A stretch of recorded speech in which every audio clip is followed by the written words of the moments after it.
Namanya Yayan. Sore ini Yayan duduk melamun memikirkan nasibnya. Yayan merasa lelah. Ingin sekali Yayan mengakhiri semua ini. Bukan mengakhiri hidupnya di dunia nyata, tapi ingin mengakhiri hidupnya di dunia pelangi. Ya, di usianya yang hampir berkepala 4 itu, Yayan sudah kenyang merasakan pahit manis dunia pelangi, bahkan cenderung pahit. Tak ada manis-manisnya seperti yang orang kebanyakan lihat. Sangat banyak sekali permasalahan yang ia rasakan ketika dia masuk dunia pelangi. Mulai dari dipandang sebelah mata, dicemooh, dikucilkan, bahkan diusir dari rumah seperti yang ia alami. Karena keluarga Yayan tak menerimanya. Tidak semua keluarga memang, tapi kebanyakan semua orang tua menolak anaknya menjadi gay.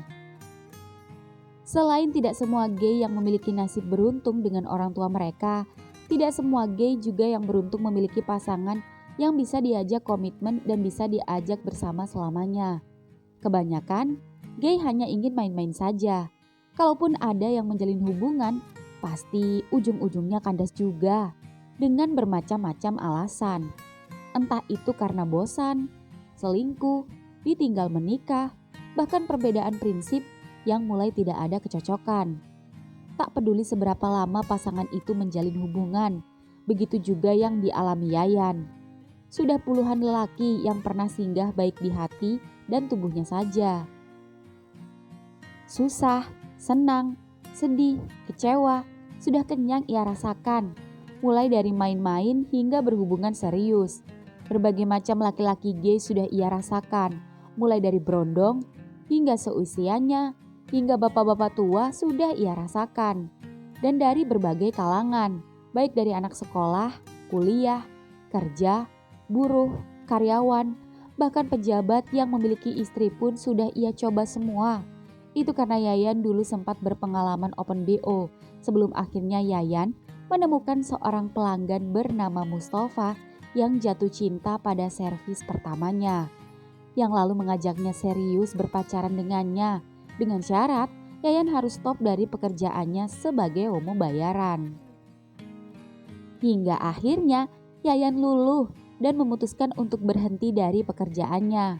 Mengenal Mustafa membuat Yayan yakin dan percaya jika cinta sejenis itu benar-benar ada. Itu karena Yayan baru merasakan cinta yang benar-benar tulus dari seorang laki-laki, yaitu dari Mustafa. Mustafa juara, dia terbaik, tertulus, tersayang, dan tersetia yang pernah ia dapatkan. Bahkan susah senang dan berantem kecil sudah keduanya jalani saat tinggal bersama. Bahkan hingga 7 tahun lamanya. Dan itu bukan waktu yang sebentar untuk hubungan sesama jenis sepertinya. Yayan merasa bersyukur dan beruntung memiliki Mustafa. Semakin lama hubungan keduanya bukannya menjadi hambar, tapi justru semakin menggairahkan. Hingga kemudian, tepat di hari ulang tahun Yayan yang ke-40, juga tepat saat perayaan anniversary keduanya yang ke-8 tahun di rumah mereka, Mustafa memberikan kue, ultah untuk Yayan. Keduanya pun meniup lilin bersama. Lalu Yayan mencongkel kue tersebut dan mengoleskannya di bibir Yayan. Hingga kemudian, "Abang!" Pintu rumah tiba-tiba saja terbuka. Seorang wanita dengan menggendong seorang bayi dengan beberapa orang dan warga di belakangnya seolah datang dan menggerebek keduanya. "Windah, sayang!" Prak! Kue ultah seketika jatuh ke lantai. Yayan panik. "Kurang ajar!" "Sabar mas, sabar!" ucap tetangga Mustafa, dan Yayan memisahkan kakak ipar Mustafa yang menyerangnya. "Ketahuan kan kelakuan suamimu selama ini, Win. Suamimu bukan selingkuh dengan perempuan, tapi dengan laki-laki. Menjijikan!" teriak Muji, kakak ipar Mustafa yang sudah mencurigai gerak-gerik iparnya itu. "Usir Romo dari sini, usir! Jangan biarkan penyakit seperti mereka ada di kampung ini. Telanjangi saja dan arak mereka keliling kampung!" teriak sebagian warga yang ada di luar yang hendak masuk mengeroyok mereka. Hingga kemudian Pak RT datang. "Ada apa ini? Rame-rame. Kita nggak mau di kampung kita ada pasangan homo, Pak. Mau jadi apa kampung kita kalau ada homo seperti mereka? Bisa-bisa kampung kita kena kutukan, banyak bencana, dan bisa kena penyakit menular. Betul, kita hukum saja mereka. Kita hajar dan kita arak rame-rame. Sabar, sabar. Kita tidak boleh bertindak semena-mena. Negara ini negara hukum. Kalian berdua ikut ke rumah saya. Yang lain bubar. Ya, baik Mustafa, Yayan dan juga istri dan kakak ipar Mustafa bersama-sama ikut ke rumah Pak RT untuk diadili. Hingga akhirnya keadaan pun yang memisahkan keduanya. Dan Mustafa lebih memilih istrinya dibandingkan dengannya. Ya, setelah kejadian itu Yayan memutuskan untuk kembali pulang kampung. Rasa kecewa yang luar biasa pada Mustafa membuat ia trauma. Bagaimana Mustafa yang seorang gay yang selama ini setia dan selama ini hidup dengannya selama 8 tahun, ternyata sudah menikah 2 tahun yang lalu dengan perempuan. Dan itu tanpa sepengetahuannya. Padahal Mustafa berjanji akan hidup bersama Yayan selamanya sampai maut memisahkan seperti pasangan normal lainnya. Tapi nyatanya orang yang benar-benar Yayan cinta dan Yayan percaya itu ternyata membohonginya dengan alasan kesehatan ibunya yang sangat buruk dan permintaan ibunya ingin melihat Mustafa menikah dan menginginkan cucu. Dan karena tak ingin mengecewakan ibunya, juga karena tak ingin mengecewakan Yayan, Mustafa terpaksa diam-diam di belakang Yayan. Dan saat ini di rumahnya sendiri di kampung, Yayan tengah duduk bersama bapak dan ibunya. Yayan bersyukur setelah lama tidak pulang dan kabur dari rumah, dan begitu Yayan pulang, Yayan diterima kembali oleh orang tuanya, terutama sang ibu yang benar-benar rindu pada putranya. Ya, Yayan menangis sesegukan mencium kaki ibunya, meminta maaf atas semua kesalahan dan berjanji akan menjadi anak yang berbakti dan tidak akan lagi mengecewakan kedua orang tuanya, terutama sang ibu. Ya, Yayan mantap. Yayan sudah trauma dengan apa yang dia alami. Sudah waktunya Yayan bertaubat, menjalani hidup dengan normal layaknya manusia yang seharusnya. Bu, Pak, terima kasih sudah menerima Yayan kembali. Yayan berjanji, Yayan tidak akan mengecewakan ibu lagi. Yayan belajar dari pengalaman. Jika satu-satunya yang tidak akan pernah meninggalkan kita bukanlah pasangan, tapi keluarga, orang tua, yaitu ibu dan bapak. Makasih Bu, Pak. Yayan, anak ibu, keluarga bisa meninggalkanmu nak. Kamu tidak bisa menggantungkan pada keluarga. Gantungkan dirimu pada Tuhan, pada Allah. Karena Allah tidak pernah meninggalkanmu, tapi kamulah yang meninggalkannya. Iya Bu, iya. Bagaimanapun, kamu tetap anak ibu. Ibu sayang sama kamu, tapi ibu gak sayang dengan perilakumu yang menyimpang. Tak apa-apa kamu tidak menikah, asal kamu tidak berhubungan dengan laki-laki. Karena percuma jika ibu memaksakan kamu menikah, tapi kamu tidak ada hati pada perempuan.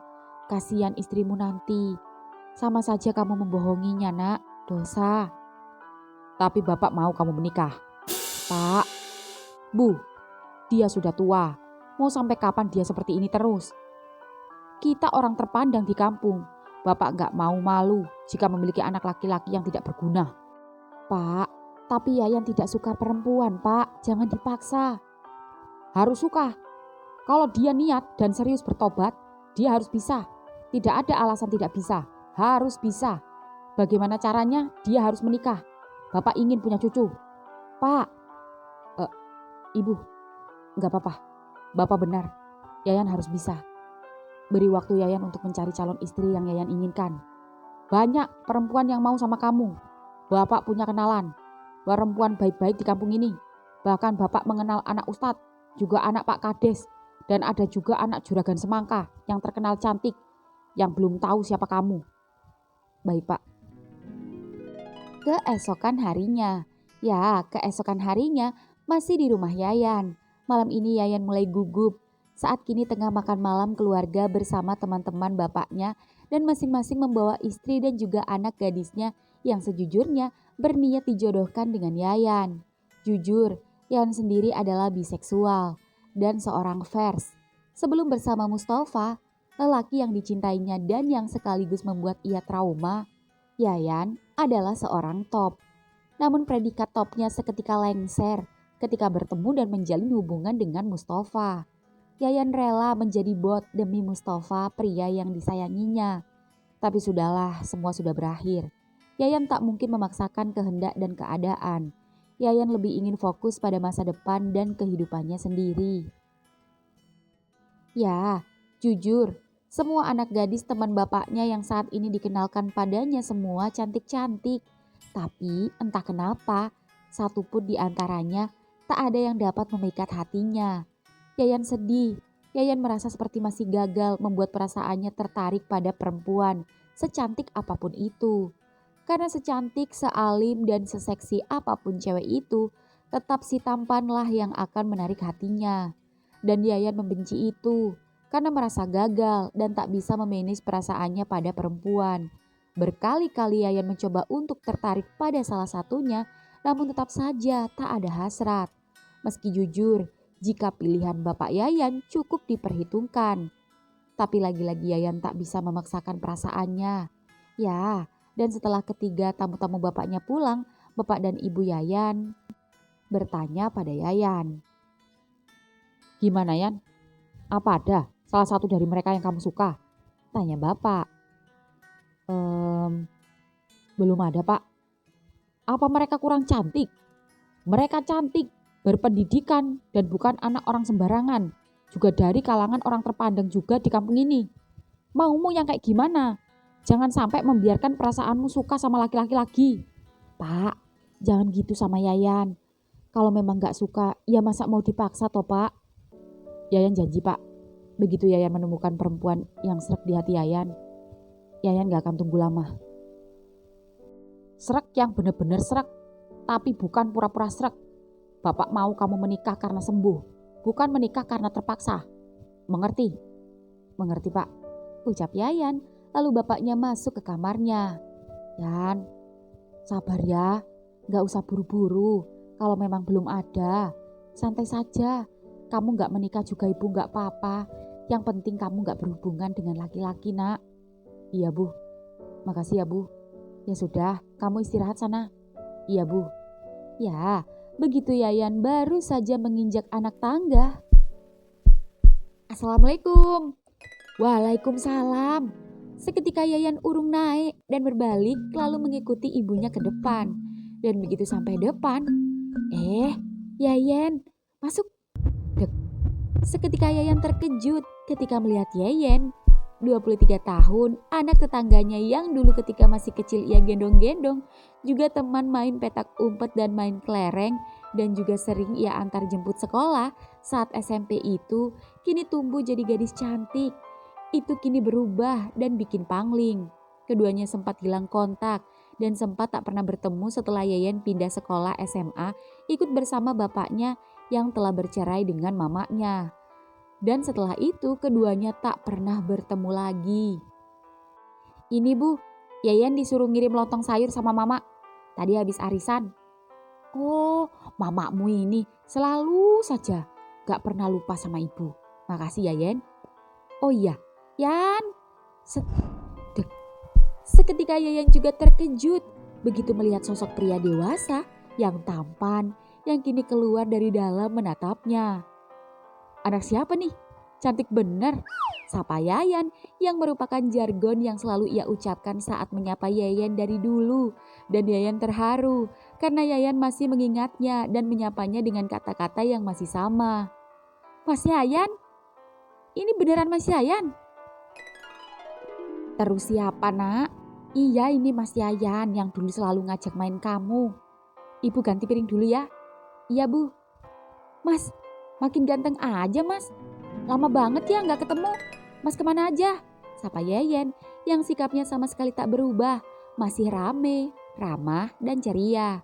Hanya fisiknya saja yang berubah, makin cantik pastinya. Kamu yang kemana aja? Tahu-tahu ngilang aja. Iya mas, Yayan ikut bapak. Tapi semenjak bapak meninggal, baru setahun ini Yayan balik tinggal sama mama. Oh gitu. Udah gede ya kamu? Makin cantik aja. Ucap Yayan mengelus kepala Yayan dan menganggapnya seperti adik sendiri seperti dulu. Mas juga, tambah ganteng aja.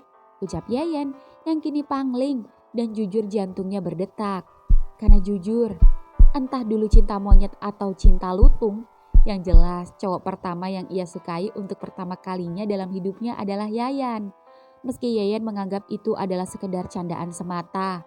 Seorang gadis kecil menyukai cowok remaja yang selalu mengajaknya bermain dan mengajaknya kemanapun pergi.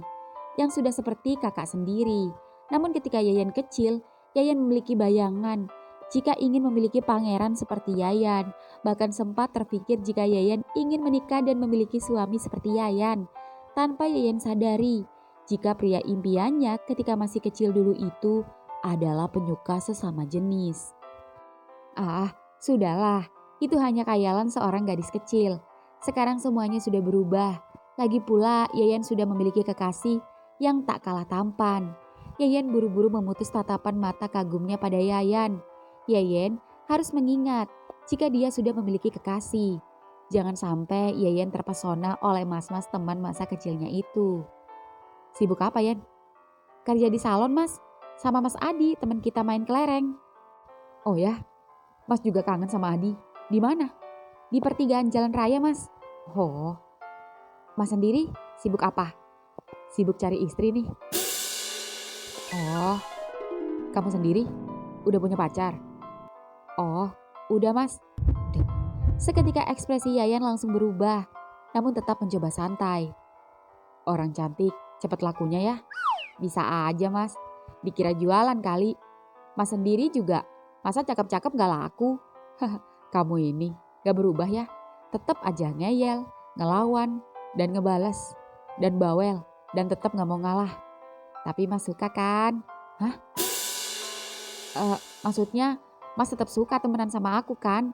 Pas aku ngambek, Mas selalu nyamperin ke rumah. Pulang sekolah, SD, Mas nyulik aku, terus bawa aku makan bakso di pinggir kali. Masih ingat aja. Kira-kira kalau Mas ngajak kamu makan bakso lagi, cowok kamu marah gak ya? Kalau berdua pasti marah. Kalau bertiga gimana? Ah, gak seru dong.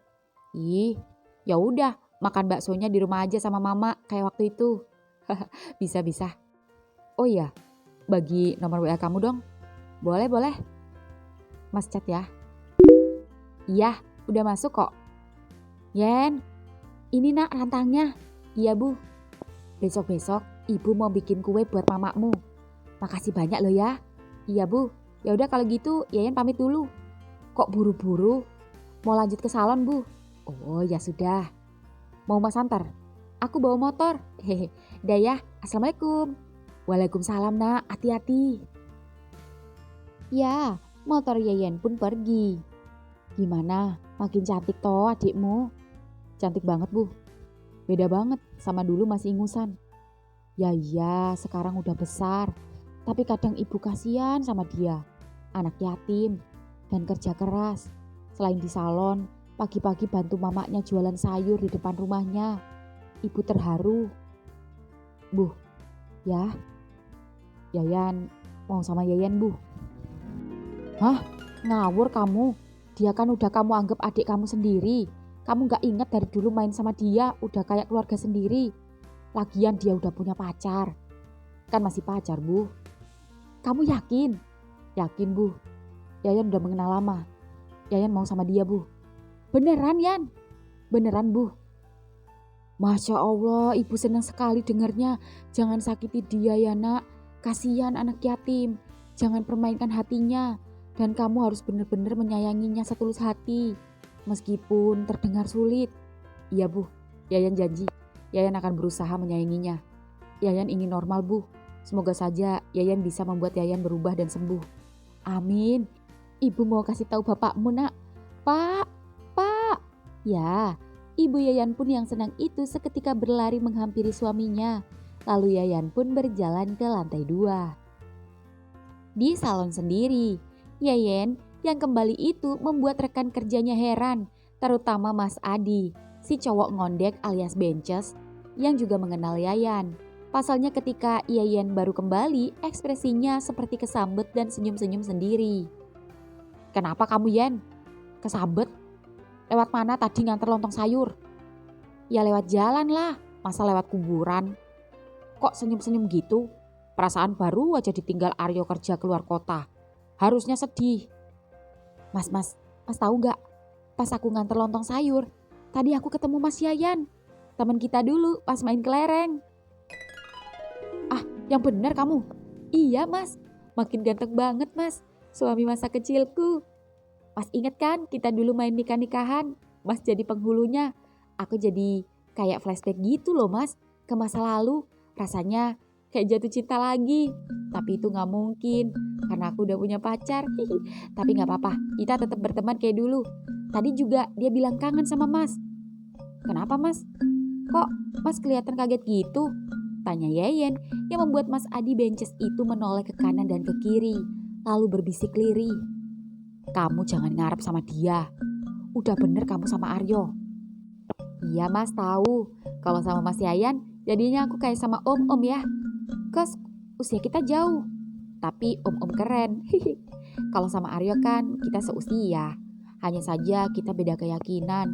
Dan aku gak tahu ini sampai kapan. Bukan masalah beda usia dan beda keyakinan. Ini masalah beda rasa, beda selera. Hah, maksudnya? Ternyata si Yayan gak beda jauh sama aku, Yen. Maksud mas? Yayan itu gak suka perempuan. Dia sukanya sama laki-laki. Dan gara-gara itu dia sempat diusir dari rumah. Hah? Yang benar mas? Ah, mas jangan fitnah dosa. Dia gentle gitu kok. Gagah, macho, manly. Gak lunak kayak emas. Slay, cucok. Dibilangin kok ngeyel. Sebenarnya tetangga udah pada tahu. Tapi gak ada yang berani speak up. Karena tahu sendiri kan, Yayan anak orang berduit. Iya sih. Makanya, jangan ngarep sama dia. Ngawur aja kamu. Tapi makin ganteng mas. Ya ganteng tapi dia gak mau sama kamu. Kalau gitu, mas jangan naksir dia juga ya. Awas. Mas kan udah punya brondong, say. Lagian kalau mas mau sama Desa gak bakalan mau sama Eke. Kalau mau udah diembat Eke dari zaman Majapahit. Sayang banget. Bagi nomor WA-nya si Yayan. Eke mau chat dia coba. Iya mas, nih. Tak coba aku chat ya sekarang. Iya mas, coba. Yan, ini aku, Adi. Di, main ke rumah. Ya, ntar malam pulang gawe. Sip. Yayan udah sampai salon? Udah. Makin cantik aja dia ya. Cantik juga kamu gak doyan. Buruan, kutunggu di rumah. Yoi. Seketika Yayan yang mengintip percakapan keduanya itu GR. Jangan GR. Cuma nanya cantik bukan berarti dia suka. Emang kamu kan berubah Yan sekarang. Dan gak pernah ketemu kamu jadi dia wajar dia pangling. Iya mas, ngerti. Aku jadi penasaran, kayak apa cowoknya? Pasti ganteng juga ya? Dasar bujuk koplak. Kemarin kamu ngintipin aku lagi gituan di kebun belakang salon ya? Iya mas, hot banget.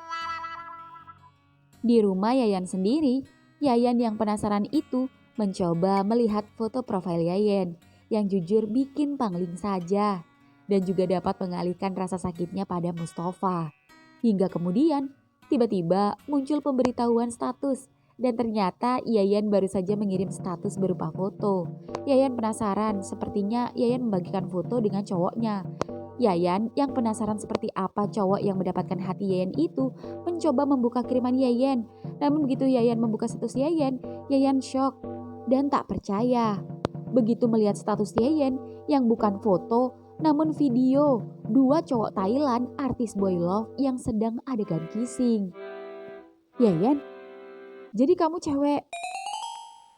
Keesokan harinya, di rumah Yayan, pagi ini setelah Yayan membantu mamanya jualan sayur di depan rumah dan membereskan sisa dagangannya masuk ke dalam, Yayan langsung mandi.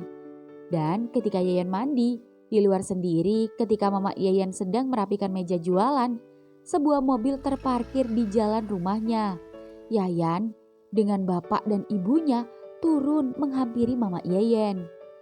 Assalamualaikum, sapa bapak Yayan. Waalaikumsalam, jawab mama terkejut. Mak Yen, sapa ibu Yayan memeluk mama.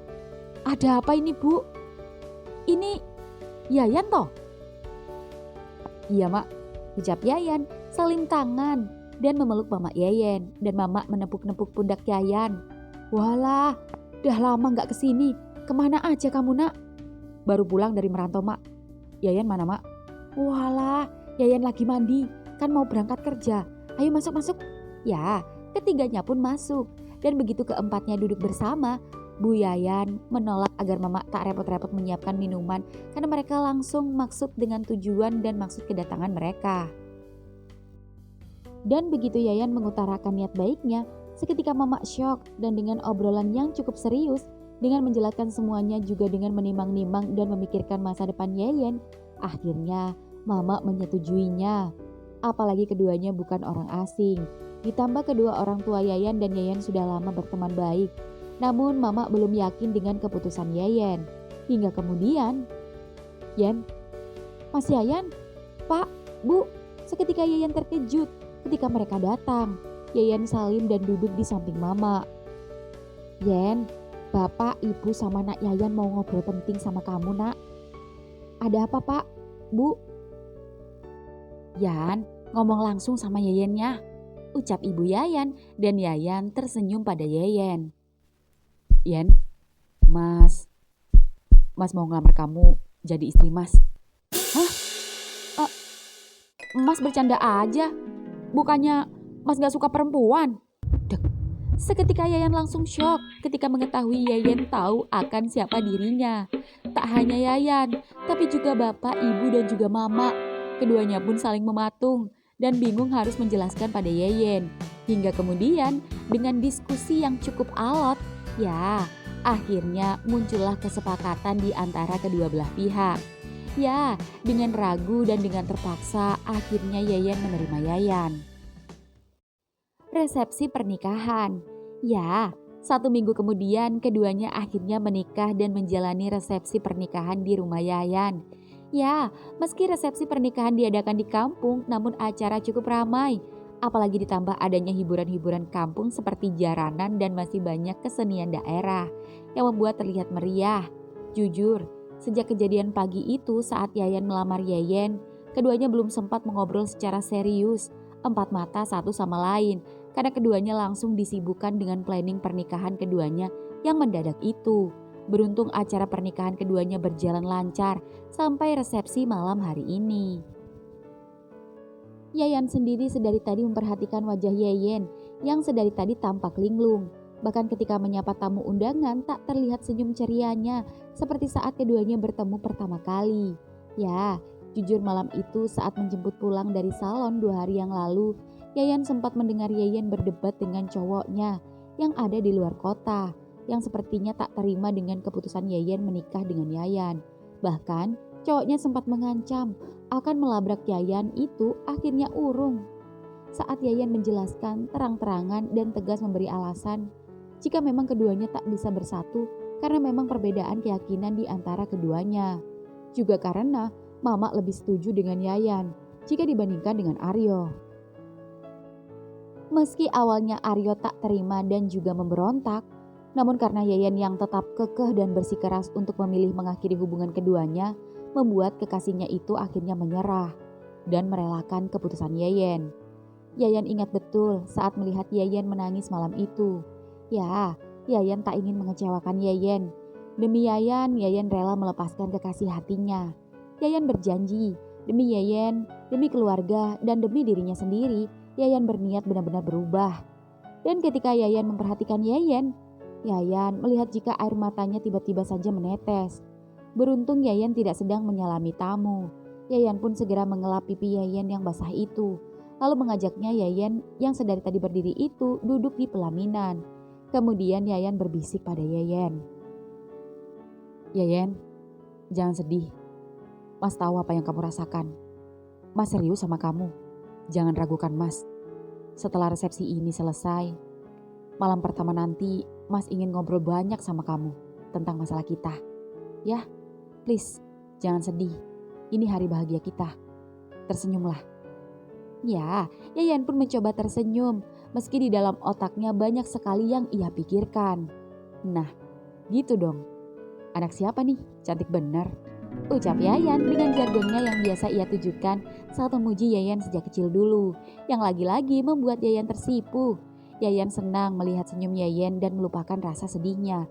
Hingga kemudian, Yayan melihat senyum Yayan seketika redup saat sorot matanya tertuju pada satu tamu undangan, cowok tampan yang kini sedang menghampirinya. "Aryo!" teriak Yayan terkejut. Yayan pun juga sama terkejut. Namun bukannya terkejut pada Aryo cowok Yayan justru terkejut pada sosok tamu pria yang berjalan tepat di belakang Aryo, yang juga saat ini menghampirinya. Siapa lagi kalau bukan Mustafa. Dan begitu Mustafa menyalami Yayan, lalu berbisik pada Yayan, kemudian disusul Aryo yang menyalami Yayan. "Selamat Yan, cantik juga binimu. Tapi yakin bisa ngaceng." Seblak. Yayan. Seketika Yayan tiba-tiba saja pingsan. Lalu Yayan yang panik itu membopong Yayan dan meninggalkan Mustafa dan Aryo di pelaminan.